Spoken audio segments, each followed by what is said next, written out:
নমস্কার প্রিয় বন্ধুরা, আমরা সবাই জীবনে কখনো না কখনো এমন সময়ের মধ্যে পড়ি যখন মনে হয় সব কিছু শেষ হয়ে গেছে।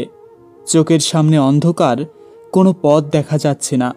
হয়তো পারিবারিক সমস্যা, অর্থনৈতিক সংকট, সম্পর্কের টানাপোড়েন কিংবা কাজের ব্যর্থতা, এই সব কিছু মিলেই মানুষকে দুর্বল করে তোলে। তখন মনে হয় আমি একা, আমি আর পারবো না। কিন্তু সত্যি কি তাই? না বন্ধুরা, কারণ ভগবান আমাদের কখনো একা ছেড়ে দেন না।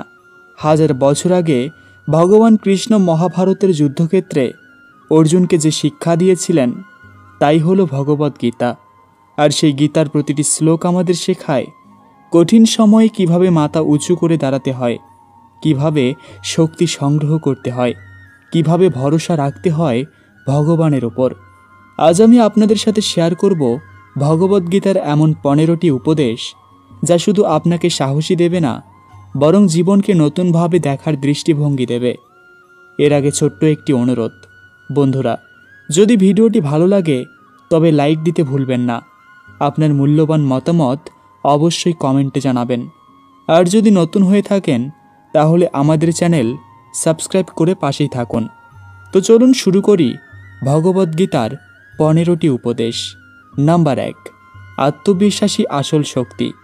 ভগবান কৃষ্ণ অর্জুনকে প্রথমেই বলেছিলেন, তুমি কেন দুর্বল হচ্ছ? মনে রেখো, তুমি ক্ষত্রিয়, তোমার আত্মার ভেতরে অসীম শক্তি আছে।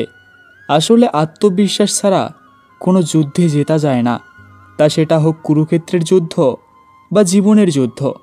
আত্মবিশ্বাস মানে অন্ধ অহংকার নয়, বরং নিজের শক্তি ও সীমাবদ্ধতাকে বুঝে এগিয়ে চলা। যখন আমরা নিজের উপর বিশ্বাস রাখি তখনই আমরা ভেতরের শক্তিকে জাগিয়ে তুলতে পারি। তাই মনে রাখবেন, কঠিন সময়ে আপনার সবচেয়ে বড় অস্ত্র হলো নিজের আত্মবিশ্বাস। নাম্বার 2, কর্ম করো, ফলের চিন্তা করো না। ভগবান কৃষ্ণের সবচেয়ে বিখ্যাত উপদেশ হলো কর্মণ্যেবাধিকারস্তে মা ফলেষু কদাচন, অর্থাৎ তোমার অধিকার শুধু কর্মে, কখনোই ফলে নয়। জীবনের কঠিন সময়ে আমরা প্রায় ফল নিয়ে অতিরিক্ত চিন্তা করি। আমি ব্যর্থ হব নাকি, আমি সফল হব তো?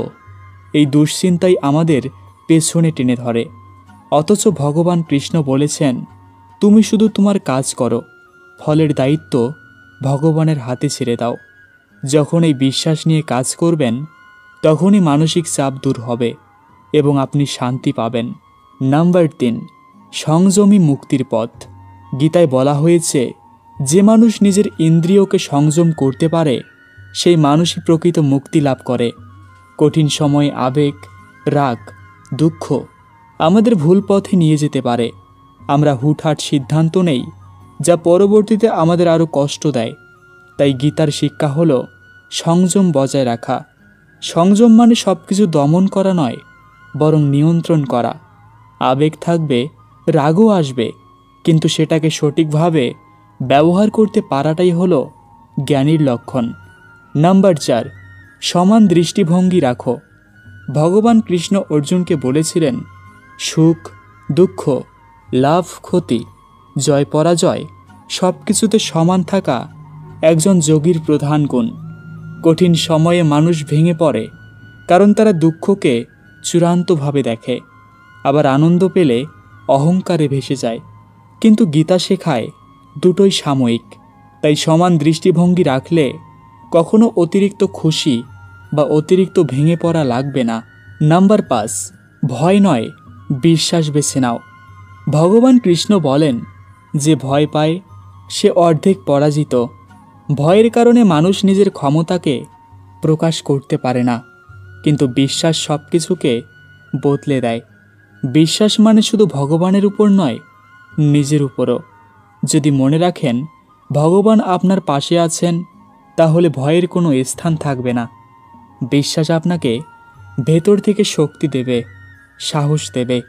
নাম্বার 6, আসক্তি ত্যাগ করো। কষ্টের মূল হলো আসক্তি।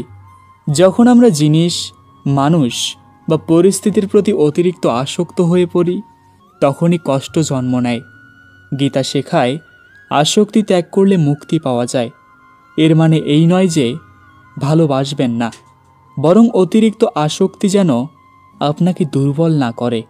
কঠিন সময়ে এই শিক্ষা মেনে চললে মন হালকা থাকবে। নাম্বার 7, জ্ঞানী সত্যিকার আলো। অন্ধকার আলো জ্বালাতে যেমন প্রদীপ লাগে, তেমনি জীবনের অন্ধকার কাটাতে জ্ঞান লাগে। গীতায় বলা হয়েছে, অজ্ঞতা মানুষকে দুর্বল করে, ভয় জাগায়, ভুল পথে নিয়ে যায়, কিন্তু জ্ঞান আপনাকে আলোর পথে নিয়ে যাবে। তাই যে কোনো কষ্টের সময় জ্ঞান অন্বেষণ করুন, শিক্ষা নিন, শাস্ত্র পড়ুন, অভিজ্ঞ মানুষদের থেকে শিখুন। নাম্বার 8, ধৈর্যই বড় অস্ত্র। মানুষ কষ্টের সময়ে সবচেয়ে বড় ভুল করে অধৈর্য হয়ে। তারা ভাবে সব কিছু এখনই বদলাতে হবে, কিন্তু গীতা শেখায় ধৈর্য ধারণ করো, সময়ের সাথে সব কিছু পরিবর্তন হবে। নদীর জল যেমন ধীরে ধীরে পাথর ভেঙে পথ তৈরি করে, তেমনি ধৈর্যও কঠিন সময়কে বদলে দিতে পারে। তাই মনে রাখুন, অস্থিরতা নয়, ধৈর্যই সাফল্যের পথ। নাম্বার 9, আত্মা কখনো মরে না। ভগবান কৃষ্ণ বলেছিলেন, আত্মা অবিনশ্বর। দেহ জন্ম নেয়, দেহ মরে যায়, কিন্তু আত্মা কখনো নষ্ট হয় না। তাই মৃত্যু, কষ্ট, ব্যর্থতা এই সব কিছুই সাময়িক। যদি মনে রাখেন আত্মা অমর, তাহলে জীবনের প্রতিটি দুঃসময়কে ছোট মনে হবে। নাম্বার 10, আত্মনিয়ন্ত্রণে জয়। যে মানুষ নিজের মন, চিন্তা ও ইন্দ্রিয়কে নিয়ন্ত্রণ করতে পারে, সেই প্রকৃত বিজয়ী।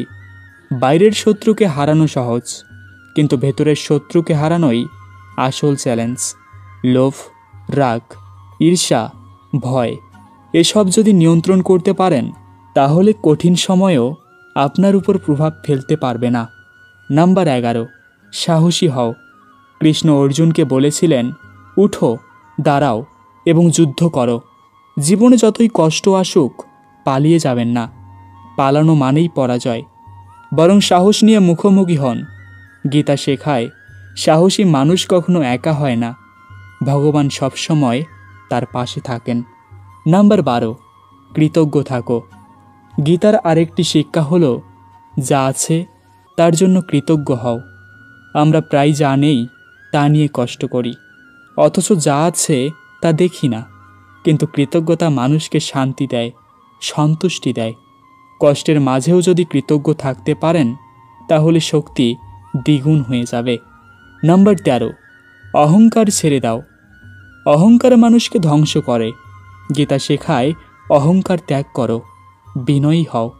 অহংকার থাকলে মানুষ ভগবানের শক্তি উপলব্ধি করতে পারে না।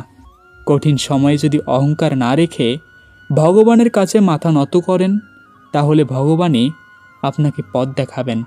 নাম্বার 14, ধর্মের পথে থাকো। ধর্ম মানে শুধু মন্দিরে পূজা নয়, ধর্ম মানে সত্য, ন্যায় ও কর্তব্য পালন। ভগবান কৃষ্ণ অর্জুনকে বলেছিলেন, তুমি শুধু তোমার ধর্ম পালন করো, ফলের চিন্তা করো না। কঠিন সময়েও যদি সত্যের পথে থাকেন, তবে দেরি হলেও বিজয় আপনারই হবে। নাম্বার 15, ভগবানের প্রতি সমর্পণ। শেষ উপদেশ হলো, সব দায়িত্ব ভগবানের হাতে সমর্পণ করো। ভগবান কৃষ্ণ বলেছিলেন, সব ধর্ম ত্যাগ করে শুধু আমার শরণ নাও, আমি তোমাকে মুক্তি দেব। তাই জীবনের যে কোনো দুঃসময়ে যদি সম্পূর্ণভাবে ভগবানের উপর ভরসা রাখতে পারেন, তবে ভয় বা কষ্ট আপনাকে কখনো পরাজিত করতে পারবে না। প্রিয় বন্ধুরা, ভগবদ্গীতার এই 15টি উপদেশ শুধু শোনার জন্য নয়, জীবনে প্রয়োগ করার জন্য। আমরা যদি প্রতিদিনের জীবনে সামান্য হলেও এই শিক্ষাগুলো অনুসরণ করি, তাহলে কোনো ঝড়, কোনো কষ্ট আমাদের দুর্বল করতে পারবে না। মনে রাখবেন, ভগবান সবসময় আমাদের সাথে আছেন, শুধু দরকার তার উপর ভরসা রাখা।